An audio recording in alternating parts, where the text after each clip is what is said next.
Hello guys, video बने रहो, बहुत मजा आएगा भाई। चलो भाई देखो अब मैं क्या वीडियो को पूरा देखो भाई, बहुत ही इंटरेस्टिंग वीडियो। चोरे बहन का लोड़ा है। ये मछली कैसे है?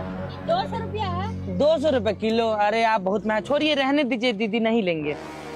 पैसा?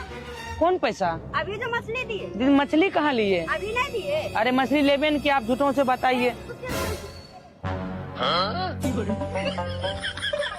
मछली कहाँ है? हमको क्या पता, मछली हम लिए कहाँ? और ये थोड़ा मछली ला, मछली ला, पैसा ला। दीदी हम मछली लिए कहाँ? अभी जो मछली दिए इसमें कहाँ है मछली? हमको क्या पता।